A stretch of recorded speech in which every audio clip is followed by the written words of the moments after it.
Tonight, we have a special episode of Nightly News with DP². But we want to welcome everyone back for another installment, another episode of Cultivating Conversations with DP². I'm your host tonight. I'm your anchor tonight, DeAndre, with my co-anchor, Deja. And we are blessed to be here for another Tuesday. So, let's start off. How are you feeling on this Tuesday afternoon? I guess evening, really. Yeah. Well, we know John. I'm feeling very, very exhausted. But the news doesn't stop just because I'm tired. Right, exactly. So we are here. We are present and we are excited to pod tonight, Definitely. How you feeling? Definitely feeling good. It's been a great week overall. Definitely feeling the weather changes. Coldness is definitely in effect. Definitely think the time switch, like I said last episode, definitely has an effect on my mood. So I'm just trying to stay in good spirits through it all with everything going on. So that's all you can do. That is all you can do. But I'm feeling good though, for sure. That's good. Does anyone? I feel like we look pretty. We look the part today. We look the part. DeAndre looks like he's been we've been out for hour 15 on the election. Yeah, feel me? Yep. And I'm looking like someone's anchor from the 1930s. But that's what it's giving. Yes, so. We are. Hopefully everybody that joins has a good Yes. Had a good day. If not, let us know how your day could have been better for the next Tuesday. But for sure. Hopefully everyone interacts. But let's get straight to it, man. We got variety of topics that we want to discuss. Nightly news is going to be real juicy. So first, let's talk about the hottest topic in America. The Epstein. We just got word. The Epstein files. Right. I want to just, before we even begin, I want to get your thoughts. What are your thoughts on Epstein files? Just in general? Yeah, just in general. Well, it's crazy because I don't know a whole lot about it. So I feel like I'm going to learn a lot. What I knew the basis of it to be is that there was this information that they've been trying to hold that revealed that a lot of powerful people in America, I don't know if it's international, but I know here for sure that they were international too. Oh, international, and they were involved in some sort of like island where there were young girls who were performing sexual acts for these men. Right. And the guy ended up going to prison, but then he committed, Very, allegedly. Very knowledgeable, Deja. Very knowledgeable. Yes. But that is correct. So currently, of course, somebody who was supposedly implicated, Donald Trump, the current president, supposedly is implicated in a lot of these emails, a lot of these files, right? Interesting. So the House recently just wanted to pass the bill. They passed it straight through. The House passed the bill to release the Epstein files. So it's been a lot of controversy going on because, in the beginning, Trump was very hesitant about it, very denouncing of the files. Interesting. Acting like he didn't know him. But now, yesterday or 2 days ago, he said, well, release him.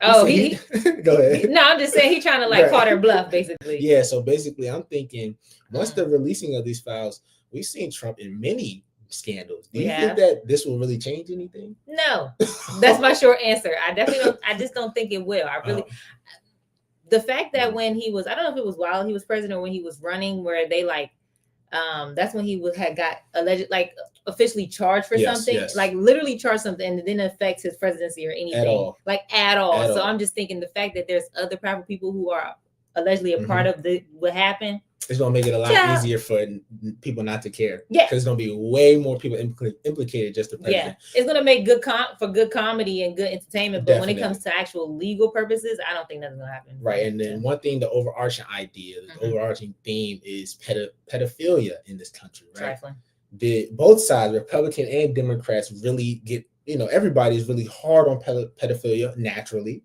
So it's a thing to see how, supporters of Trump, supporters of these high officials will react if these files are released. So it's like the overarching theme embedded in structure, embedded in our leaders is this idea of pedophilia. So it's like, how is America really going to react to these files? That's what I want to know. That's what I want to know too. Yeah.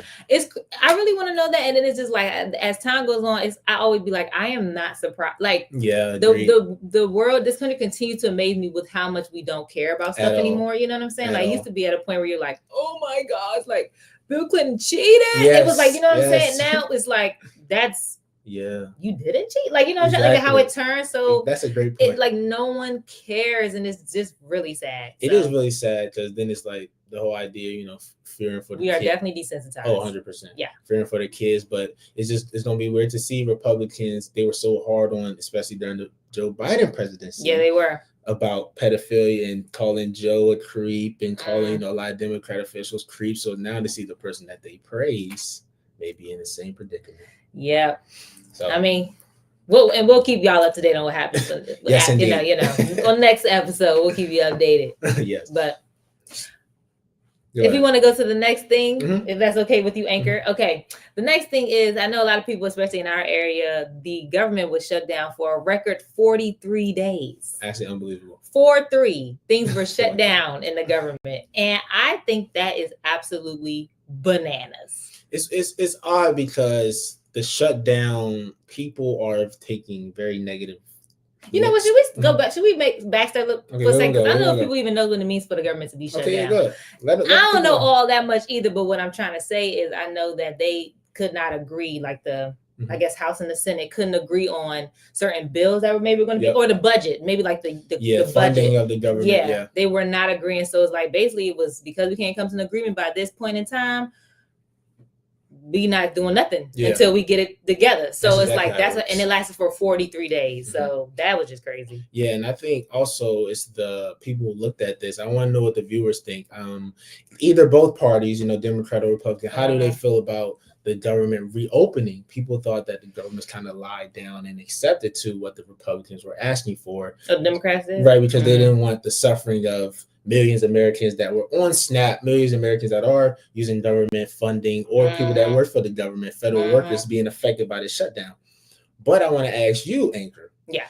In the bigger picture, this will affect us long term. So do you think that the Democrats did the right thing to accept these this deal right now? Or do you think we should have lasted out longer, but think how many more people would have been affected? Right. I feel like it was one of them things where they put them in a corner. It's like you damned if you do, damned if you don't. Yeah. In the sense of like, it's the same thing when unions go on strike. Yeah. Like if I know what happened in Philly like some months ago, the truck people, is that sanitation work? I think they went on strike because they weren't getting paid enough. Yes. So it's just like they call your bluff to see how long you go, see how long you go, and then you like, shoot, I ain't get paid in like a couple weeks. So you just be like, you know what? I'm just done fighting. Yeah, even though you probably shouldn't have stopped fighting, but how long you gonna keep going without getting paid? So it's the same thing I think with the Democrats, both had their issues, but I think it's just more so like, what was they supposed to do? Continue to let people not work and not get their benefits? Like the Republicans knew that you had no choice. Exactly. It's a strategic play. It's like you either have to agree with what my budget is, or we can blame you for the fact that people are not going to work and getting. That's what I agree. I think the Democrats, unfortunately, are the voice of the lower class to middle class, everyday American people. So it's going to be harder to leverage your point when you have the people that are suffering. Yeah. So it's a lot harder to be in a position where you can make your chest move. You can. When the people that's counting on you are in a position of suffering. It's crazy though, because when you think about, and I know it's different with a whole government, but when you think about African American people or just people in general, like when they did that bus boycott, right? It's not the government. But what I'm trying to say is when you did the bus boycott, they literally did not ride the bus for a long time just because they wanted to be like, we deserve to have equal rights. Exactly. And they did it until, of course, certain rights kind of changed. But I'm just saying, like, they could have stopped. Like it's like you have to do radical things. So to me, sometimes Democrats aren't radical enough. Yeah, I agree. And I know it's hard because you got to play. It's like it's so hard to juggle. But I'm just saying sometimes they just surrender too fast. It's like, where are your issues? Let them hang sometimes. Like, people have problems with that. You know what I'm saying? Like, I agree with you. Like, sorry for the language on the show, but let your nuts hang a little. That's what I was trying to say. Yes. I don't know if we're on CNN, CBS, NBC. I don't know. This might be TMZ, but let's read what the chat has to say. Okay. We here, baby, fresh off the workday. I appreciate you because I also too am fresh off the workday. We here together.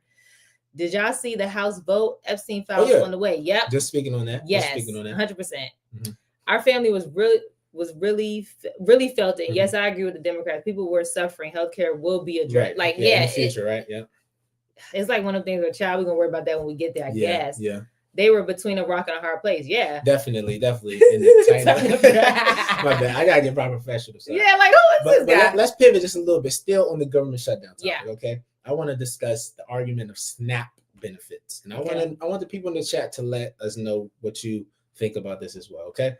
So a lot of people's arguments, during the discussion of the shutdown, social media discourse, real interaction discourse, wherever it was, SNAP was being wasted on low income housing communities, low income families being wasted. People were, not getting jobs purposefully to receive SNAP benefits. This are some arguments that were being put on place, right?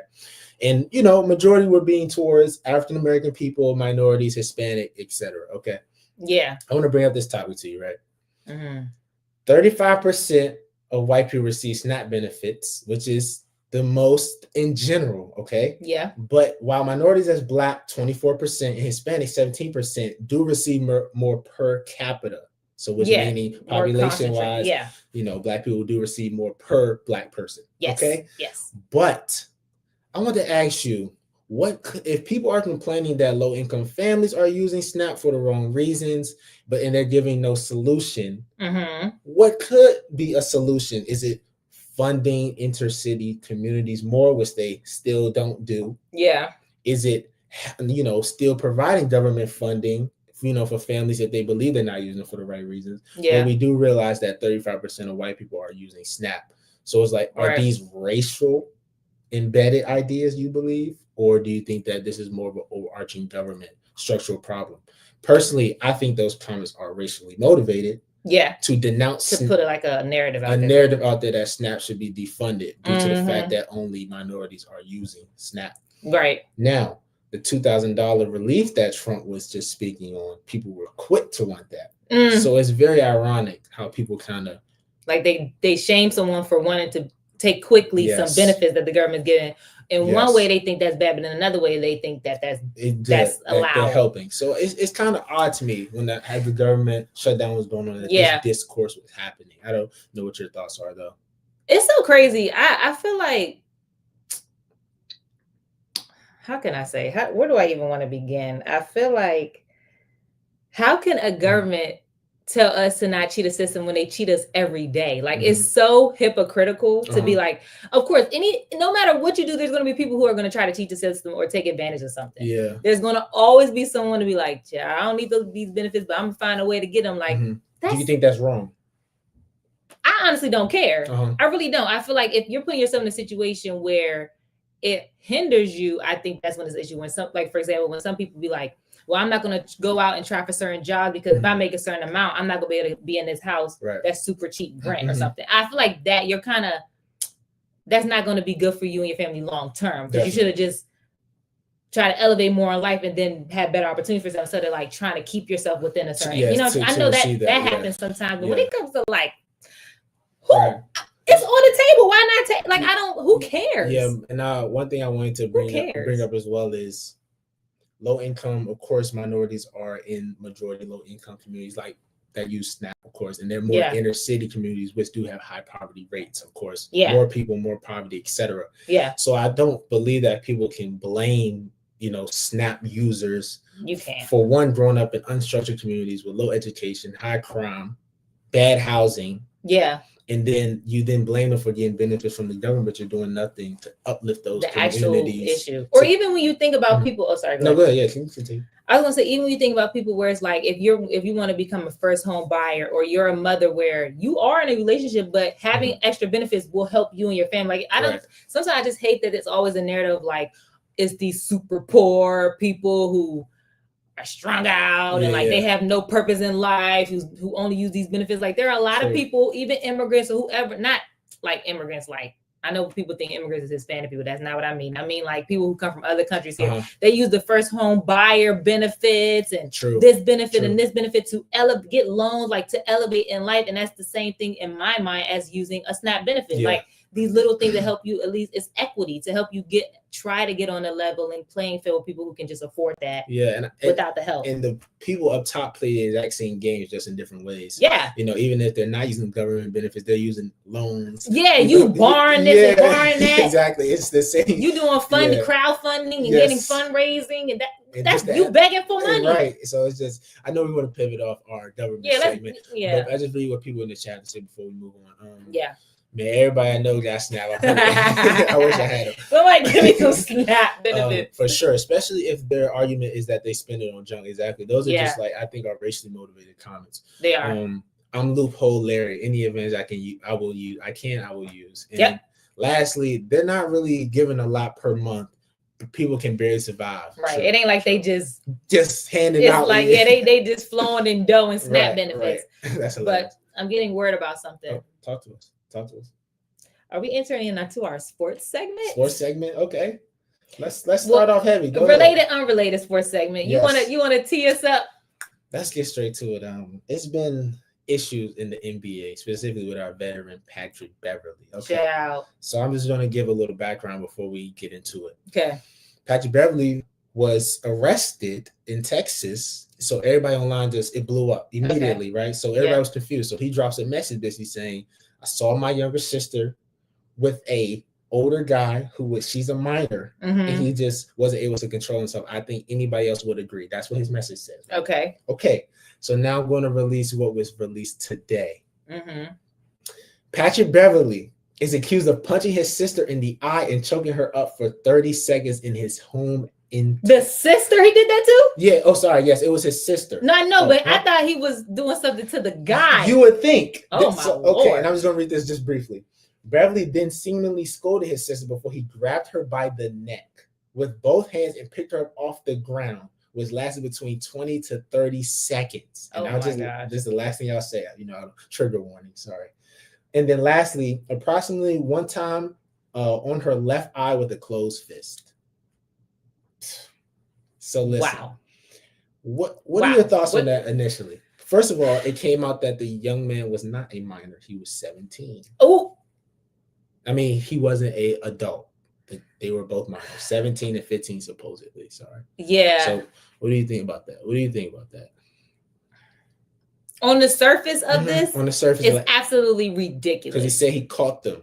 Yeah. Yes. If you catch someone doing the do in your home or whatever, like your sister, maybe they have a guy, like, what in your brain wants you to put your hands, like this person is consensually doing it. Not to say that maybe she's too young to be doing it. I understand all. I'm not saying it from that aspect. I'm saying you didn't catch her getting violated, allegedly. You're not catching her in harm.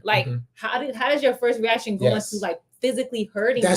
I agree. I don't get that. I agree, especially if you were upset that she was with a guy and you thought he was a, like an older guy. You would think he would address it with him. Yeah, like, why you what? Now you could be mad at your sister, or like, girl, what are you doing? But like putting your hands physically harming. That's crazy to me. I just thought that, okay, let's see what the chat said. I seen that, but I'm the type of dude, have to see all the facts. Can't condemn another black man without proof. I already did it to Diddy. The diddler needed it, but okay. If that's true, though, he a cold sucker. I agree. I do get, and that's the thing too. You can't always go with headlines in general when it comes to media and black people. You have to be very careful. You do have to find all your facts. Yes, because they be trying to, the words be wording. The words be wording. But at the same time, we gotta hold each other accountable. That's what community is about. That's my follow-up question I want to bring up for the people in the chat and for you. Yeah. Okay. How do you think that our community, black people, react to abusers in our culture? Example, domestic abusers. Example, R. Kelly, P. Diddy, like we said, and Chris Brown, for example. Like, how do we? I think that a lot of times, I'll speak first. Yes. And, okay, you got something? No. Go ahead. I was gonna say that a lot of times we condemn domestic abusers in our communities. Yeah. Inner city communities. It could be celebrities. I feel like a lot of times people look away from abuse in homes. They look away from abuse from our celebrities, where they'll denounce how they act, and they'll also encourage not them, but they'll encourage what they did. So their music, the art that they produce, the things that they did in the past, to kind of denounce what they've done. What they actually, So, but what's your thoughts? I'll let you speak. No, because when you were talking about from that aspect of like how in the home people have like domestic homes or domestic abuse, or even when it comes to like harsh physical punishment, because that's prevalent in Black households. Like it is. So the book I mentioned last, the Love Part, book. I literally screenshotted this. Okay, let us hear it. Okay, how can I shorten this up? So this is what she says. Quickly, y'all. Quickly, follow me, DeAndre. I'm following. A young professional, the mother of a small boy, these are black people, I don't actually know if they were black, bragged about the fact that she did not hit, that when her son, oh yeah, bragged about the fact that she did not hit her son when he misbehaved. She clamped down on his flesh, pinching him until he got the message. But this too is a form of coercive abuse. The other guests supported this young mother and her husband in their methods. And she's like, I'm astounded. She's like, later with the other people, I suggested that we all have been listening. She's saying, yet they cannot. So these people cannot acknowledge that it's wrong for an adult to hurt a child in this way. All the parents in that room claim that they are loving. All the people in that room were college educated. Most call themselves good liberals, supportive of civil rights and feminism. But when it came to the rights of children, they had a different standard. So I had to like skim through to get you. But I understand. But you know what I'm trying to say? It's like, where we're going. I don't know what this idea of like it's okay to harm kids. And now I know how people feel about this. Like, you know, people need spankings. But to me, I never understood the psychology behind why Patrick Berryman thinking in his brain that was going to do anything. Or like that would fix the situation. That's not going to fix anything. Not. And unfortunately, a lot of African American parents believe that pain equals correction. And that is not true. It's not. That is not true. It's just not. It's not. Okay, the chat is speaking today. Let's see. Okay. Pat is a crash out though. Very true. That's why I believe this. Continue. Okay. Accusations are often never come back from. Yes, in some cases. Well, Chris and Kales can sing. Separate art from the artist. See, that's what I'm talking about. I don't know if I agree with that. But you know, it's crazy. We're all hypocrites. I literally seen Chris Brown a couple months ago. That's true. This is the problem of being a human being. We are very like, you know what I'm saying? It's very much so pick and choose. I can acknowledge that. Yes. The problem is having a blind eye. We must hold everyone accountable. You really do. And that's why I think, especially like in your, you know what, the celebrities going to do what they do, but especially when it comes to people, you know, you got to hold people accountable. But anyway. Okay. Yeah, that's true. So that's, I just think that's a reason, I know we want to move on, but why victims keep quiet. Yeah. Because of situations, because they denounce a lot of the actions. People are fearful of what, you know, the response. Yeah. It's like, oh, he right for that because why would he do that? It's just like, what? Exactly. All right, moving on. Okay. DC Sports. We'll go over this really quickly. I just have an epiphany today. My co-anchor, I just have an epiphany. Washington, DC sports in the garbage, right? Let me just read off this. It smells like sewer water, guys, in the District of Columbia. It's embarrassing. Okay. The Wizards start off the season 1-12. This is potentially the 8th consecutive losing season. 1-12. Commanders are currently 3-8, riddled with injuries. One good season, back to the dumpster. The Nationals were last in their division. The Mystics were 16-28. Oh my God. Is this an issue with DC culture? It's too many white people moving to the city. That was crazy. It's something. Messing up our sports. It's an issue. It's something in the water. It's something wrong with our sanity. I don't know what's going on with DC sports, but we're riddled with garbage year after year. I don't understand. I always felt like we are one of the best places in America. I don't care what no one says. Like pride, spirit, right? Yeah. Even when you're thinking about just like nation's capital, we should never be slacking in resources, good players, ever. Nothing. You would think. Like this should be the mecca of like sports, in my opinion. I agree. It's ridiculous. It's ridiculous the way that we handle our teams very poorly. Our management is bad all the time, and then we never can get to that next threshold. Nope. But that's all I have consistently. That's all I have to say about DC sports right now. All we have is a hope, a dream, a wish, and a prayer for the watch the city of DC. Oh my God! All right, let's get on into music. A little bit of music. Mm-hmm. I think some great music has come out as of late. Okay.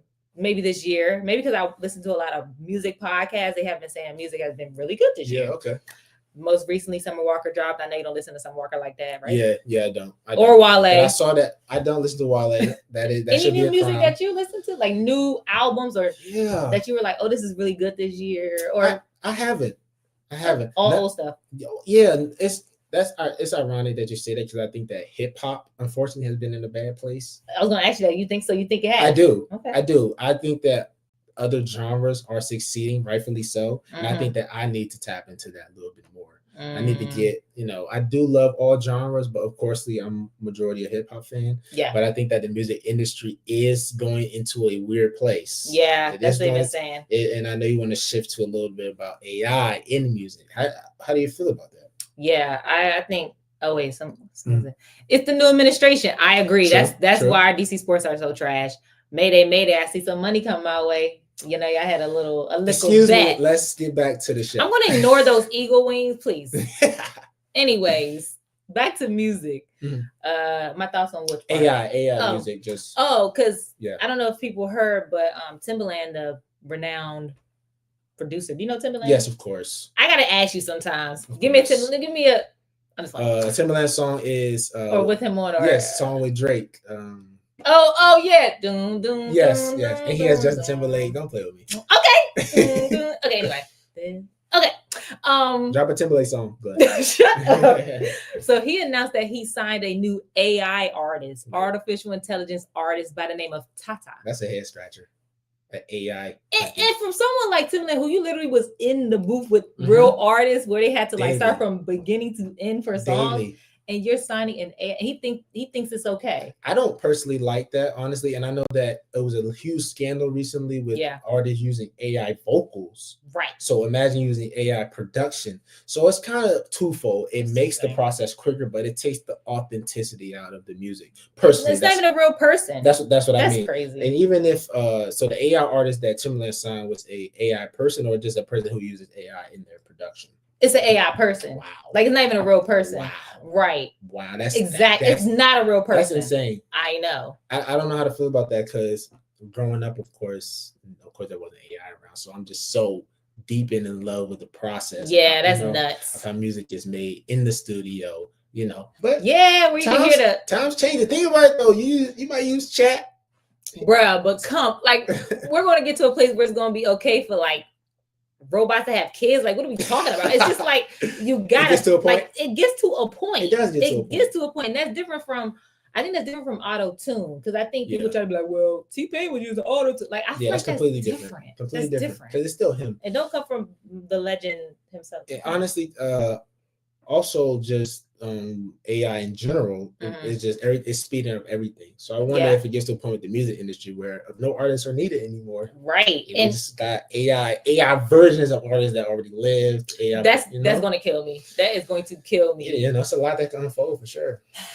Onto some other mental health news, I guess, which I guess is maybe we have to pick this back up before we leave. But I don't know if people heard about the Dallas Cowboys player who they presume committed suicide via gunshot wound, and he, I guess, was on the rise of his career. He was super young, early 20s and stuff. His girlfriend actually recently said she was pregnant, but this was after he passed. But it's just, do people really care about mental health the way that they think, especially the NFL, where how the Cowboys are printing T-shirts and saying call the suicide hotline. First of all, y'all don't even care about CTE. Let's start there. But anyways, I think suicide is a very brushed over topic because especially with men, black 100%. Men too. It's an uncomfortable conversation, especially recently. Kyron Lacey, the LSU receiver, who was accused of hit and run accident where he made two cars crash, but it wasn't his fault actually, and he ended up committing suicide due to the pressures of social media, the pressures of reporters,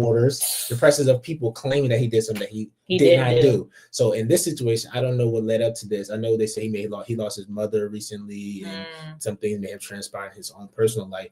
But I think athletes have a stigma of where they have to always have that notch turned on. You can never turn it off. I think that happens even with us in regular life.